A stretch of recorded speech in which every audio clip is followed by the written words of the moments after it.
Paper 4 economics of social sector and environment से आज हम टोटल इकोनॉमिक वैल्यू कुल आर्थिक मूल्य इस टॉपिक पर चर्चा करते हैं। कुल आर्थिक मूल्य क्या है, इसके तत्व कौन से हैं, इसके बारे में आज हम विस्तृत से जानने का प्रयास करेंगे। एक पारिस्थितिकी तंत्र का मूल्यांकन कई कठिनाइयों का कारण बनता है।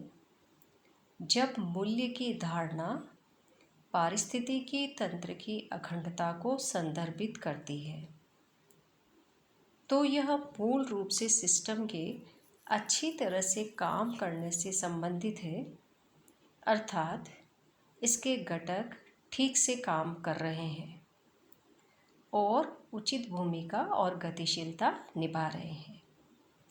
पर्यावरण और मानव जनित प्रणाली पारस्परिक अंतर संबंध कई प्रकार की प्रक्रियाओं को प्रेरित करते हैं, जिनके लिए प्रबंधन और शासन क्षमता की आवश्यकता होती है और उनके प्रभाव का मूल्यांकन प्रबंधन नीतियों के प्रभाव के साथ किया जाता है। इन मिश्रित जटिल प्रणालियों के कई कार्यों का मूल्यांकन प्रक्रियाओं और क्रियाओं को समझने, उनके स्थायी भविष्य में योगदान देने में महत्वपूर्ण भूमिका निभाता है।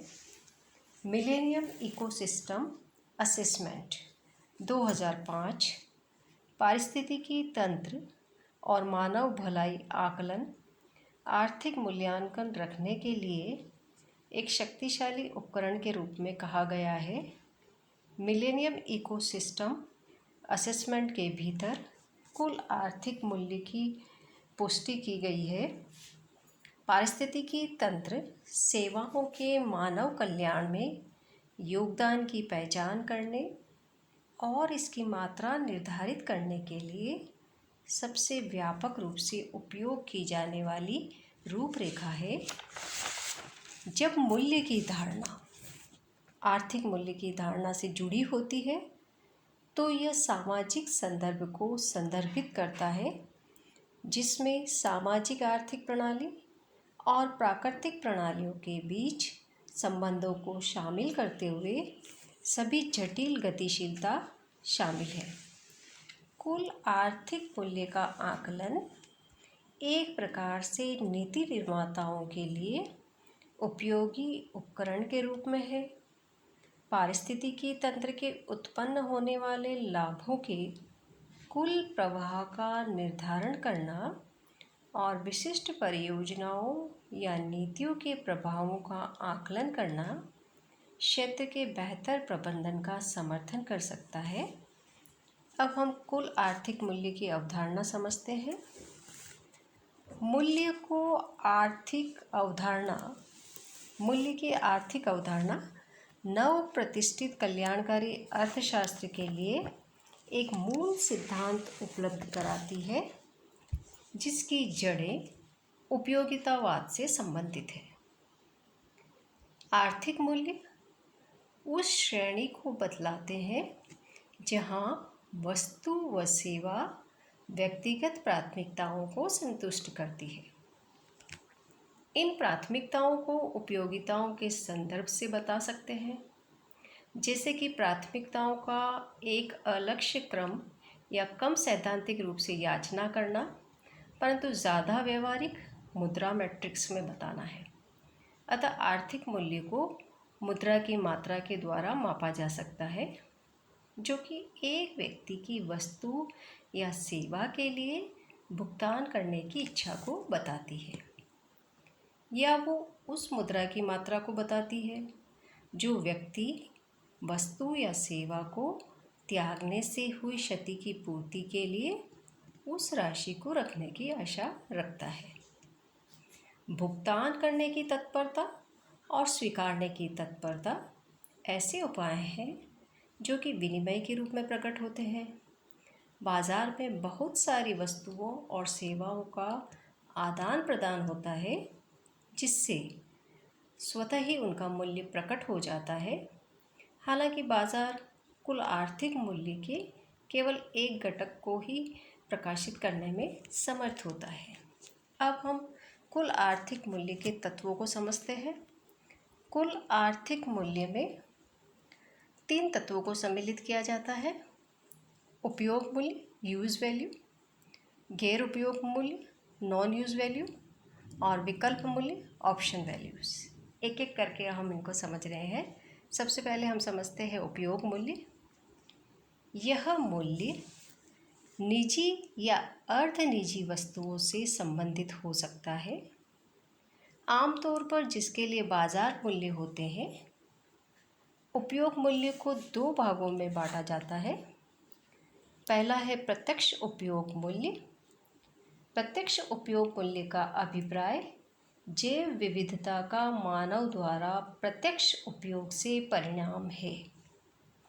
यह मूल्य पारितंत्र सेवा के प्रत्यक्ष उपभोग से जो लाभ प्राप्त होते हैं उससे संबंधित है। कुछ उपयोग निष्कर्ष वाले होते हैं जो उपभोग से संबंधित होते हैं, जैसे खाद्य पदार्थ और कच्चा माल। कुछ उपयोग गैर निष्कर्ष वाले होते हैं, जैसे प्राकृतिक छवि से प्राप्त कलात्मक लाभ। दूसरा है अप्रत्यक्ष उपयोग मूल्य। अप्रत्यक्ष उपयोग मूल्य का अभिप्राय परितंत्र व प्रजातियों द्वारा उपलब्ध कराई गई विनियमन सेवाओं से है। ये मूल्य सामान्यतः नियंत्रित सेवाओं से संबंधित होते हैं, जैसे कि वायु गुणवत्ता अधिनियम या भूक्षरण रोकथाम अधिनियम, जिन्हें सरकारी योजनाओं के समान देखा जा सकता है, जो कि सामान्यतः बाजार लेन देन में हमें दिखते नहीं हैं, प्रतिबिंबित नहीं होते हैं। नेक्स्ट है गैर उपयोग मूल्य। यह ऐसे मूल्य है जिनका पारितंत्र सेवा के प्रत्यक्ष व अप्रत्यक्ष उपयोग से कोई लेना देना नहीं है। यह संतुष्टि का प्रतिबिंब है। व्यक्ति ज्ञान से ये प्राप्त करता है कि जैव विविधता और परितंत्र सेवाएं आपस में एक दूसरे को बनाती है और अन्य लोग इसका उपभोग उठा सकते हैं या अन्य लोगों तक ये सेवाएं पहुंचेगी।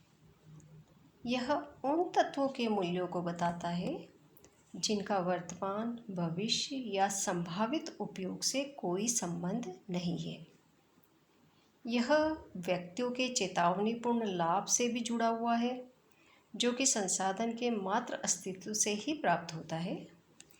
गैर उपयोग मूल्य मूल्यांकन के लिए अधिक से अधिक चुनौतियों को शामिल करता है, क्योंकि गैर उपयोग मूल्य नैतिक, धार्मिक और सौंदर्य गुणों को सम्मिलित करता है, जिसके लिए सामान्यतः बाजार सम्मिलित नहीं होता है। यह दूसरी सेवाओं से अलग है, क्योंकि यह वास्तविक वस्तुओं या शर्तों के उत्पादन और मूल्यांकन से संबंधित है। गैर उपयोग मूल्य को 2 भागों में विभाजित किया जा सकता है। पहला है अस्तित्व मूल्य। यह मूल्य उन लाभों को बताता है जो कि किसी भी वस्तु या सेवा के विद्यमान होने से प्राप्त होती है।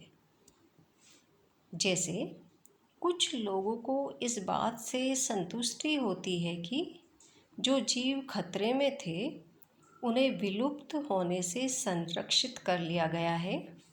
अधिकतर लोग इन जीवों के आवास, जो कि न केवल सुदूर क्षेत्र में है बल्कि पहुंच से भी बाहर है, उनके संरक्षण के लिए भुगतान करने को तत्पर रहते हैं।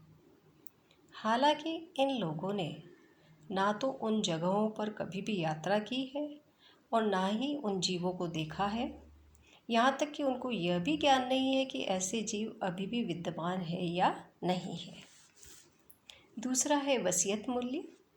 यह मूल्य ऐसे लाभों को बताता है जो कि भावी पीढ़ी के लिए कुछ वस्तुओं को परिरक्षित करने के लिए सुनिश्चित करता है।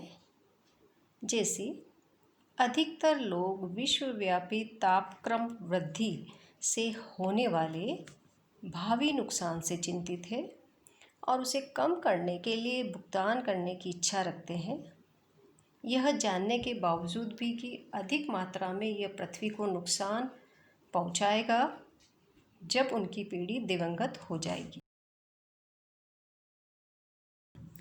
वस्तुओं और सेवाओं को उनकी अंतर्निहित शक्ति की वजह से भी महत्वपूर्ण माना जाता है। विकल्प मूल्य का अभिप्राय व्यक्तिगत लाभ के लिए लोगों द्वारा पारिस्थितिकी तंत्र सेवाओं को भावी उपलब्धता देने के महत्व से संबंधित है, क्योंकि भविष्य में इनकी उपयोगिताएं रहेगी। यह अंतर्निहित भावी लाभ विकल्प मूल्य का निर्माण करता है, जिसकी धारणा वॉइसब्राड ने 1964 में दी थी। इसको भी एक उदाहरण से हम देख सकते हैं।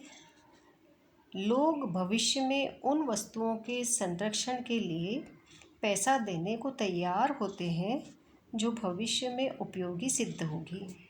कुछ लोगों ने विकल्प मूल्य को एक उपयोगी घटक माना है, जो कि यह सुझाव देता है कि यह वस्तु के भावी प्रत्यक्ष या अप्रत्यक्ष उपयोग को आश्वस्त करने का मान है। वहीं दूसरे लोग इसे गैर उपयोग घटक मानते हैं, क्योंकि विकल्प मूल्य किसी भी वस्तु के वर्तमान उपयोग से संबंधित नहीं है।